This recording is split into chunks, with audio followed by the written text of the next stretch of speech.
beautiful people of the IB world. Welcome to our crash course, where we hope to let you transcend to the wonderful world of history. First off, we just want to give a shout out to Andrew McCain for sponsoring this video.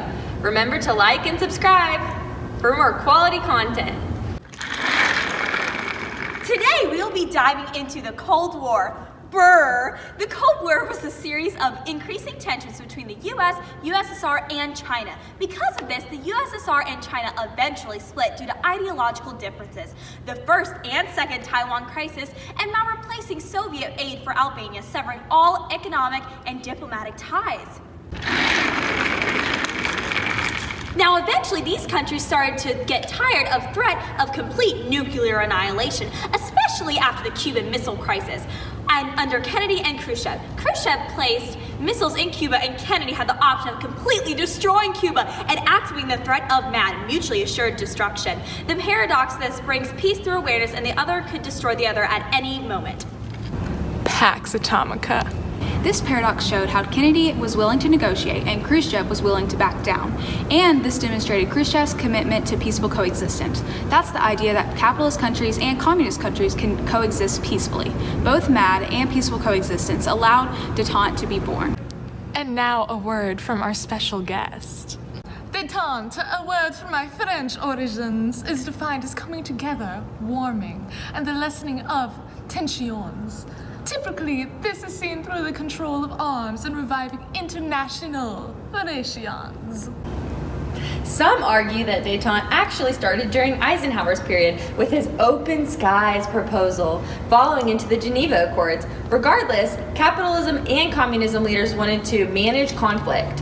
Though the reasons for and effects of Detente alleviated tensions during the Cold War, ultimately Detente was the management of the Cold War rather than the end of the Cold War. Yeah. What is it good for? Absolutely nothing. As made evident through post-Cuban Missile Crisis, the US became willing to negotiate with the USSR, which made the Soviets feel like they were more equal. There were material reasons for Detente too. Countries wanted to lessen the conflict because the Cold War was hurting them both. Let's go to Thought Buble.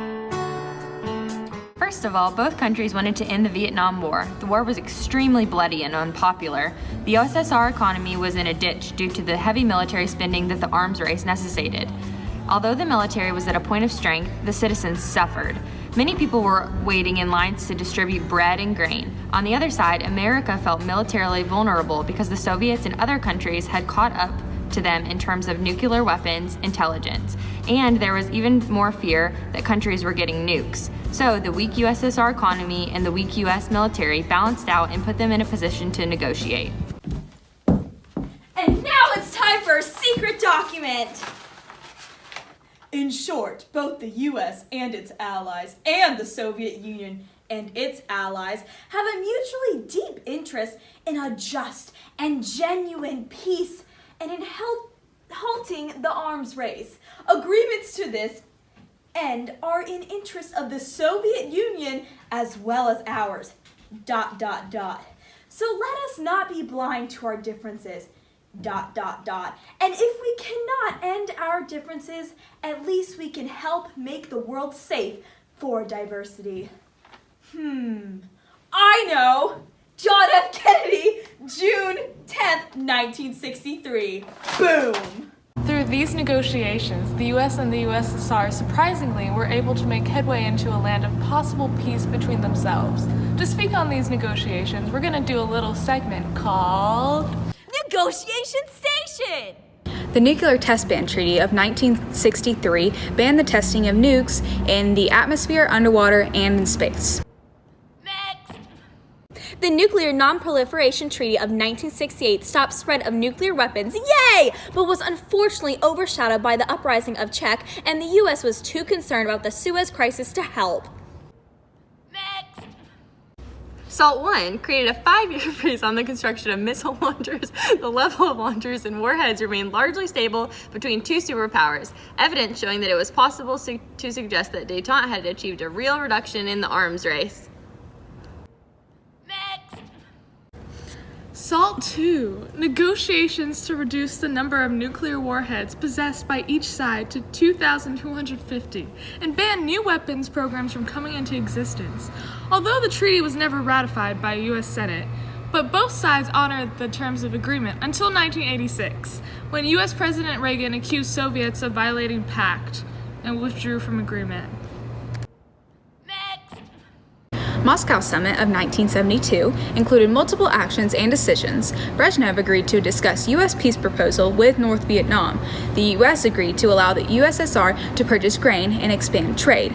Between the countries, U.S. and USSR, they agreed to a future conference on the European security. And finally, a basic principle of relations was agreed between the two nations.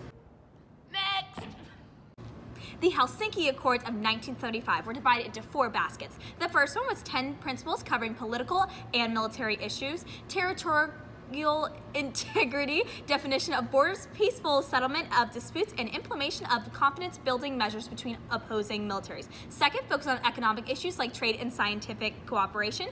Third was emphasize human rights, freedom of immigration, and reunification of families divided by international borders, cultural exchanges, and freedom of press. And the fourth was formalize the details to follow-up meetings and implementation of procedures. Moving on to the new budding romance between the U.S. and PRC. Yeah. What is it good for? Absolutely nothing. The U.S. had several policies in mind that would allow them to better contain China.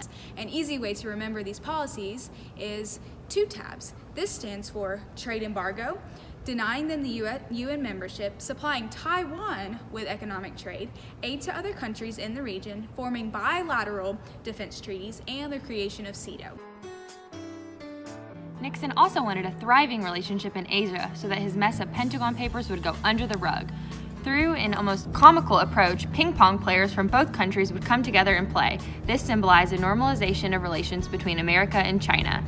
However, this was not all fun and games because China was beginning to play in the big boy game with newly developed nukes. This was not good for the Vietnamese, for Nixon saw China's nukes as a tool to get them out of the war. The US was not the only one that wanted an end to the Vietnam War, therefore forming relations would make much more sense. Once the war ended, it was much easier to form relations. Plus, both powers were concerned with Brezhnev's policy of squashing the independence of satellite states, and China was just getting tired of those troublesome border clashes with Russia. The lessening of tensions between the US and China was, for the most part, a success. The US and China released the Shanghai Communique, a joint document that agreed that it was best for the two powers to normalize relations. Also, as a result, with most likely Nixon's help, China was coming onto the world scene. China was moving from an isolated government that the US did not recognize to one that heavily influences on the US economy today. However, due to communist revolutionaries in Latin America in the late 70s, fear that communism would spread, known as the domino theory, were revitalized in the White House. Reagan made a speech in which he called the USSR an evil empire. He doubled military spending and made up an imaginary strategic defense initiative, the SDI, dubbed Star Wars by opponents, was supposed to be able to shoot nuclear missiles out of the sky, but that was not technologically feasible. Tensions once again skyrocketed under Reagan's administration. The USSR boycotted the 1984 Los Angeles Olympics and START negotiations collapsed. Now let's hear from some of our historians. Overall, Detente was an attempt to manage the Cold War, not end it. Nixon and Kissinger made more steps towards peace, but they were more geared towards creating negotiations with leaders instead of actual cooperation, which represented the U.S.'s avid acts of diplomacy during the time. But how did the Cold War actually end? The most obvious reason was that Mikhail Gorbachev became leader of the USSR. However, he was trying to solve a long-standing issue. The USSR's economy couldn't handle the conflicts of war. Gorbachev saw that they couldn't keep spending 25% of their GDP on weapons, while the USA just spent 7%. The war in Afghanistan was unpopular, unwinnable, and expensive, so the Soviets withdrew in 1989. The standard of living in the USSR was terrible. In the 80s, they tried to make televisions, but they exploded and killed 1,000 people. The USSR depended on imports of grain and technology from the West, but they had to be paid for it in Western currency. This meant that military spending and Cold War tension had to be reduced so that the industry could concentrate on making consumer goods. To solve these problems, Gorbachev decided to westernize the USSR.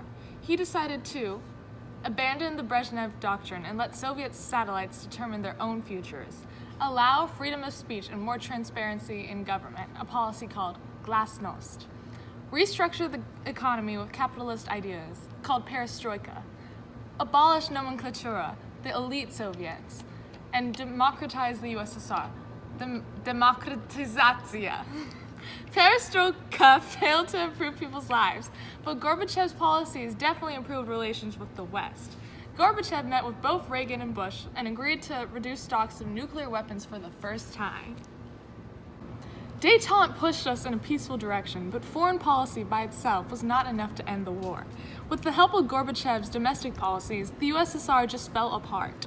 Countries like Latvia, Lithuania, and Estonia all left the USSR. Russia banned the Communist Party, and the USSR ceased to exist. And then the Cold War was over.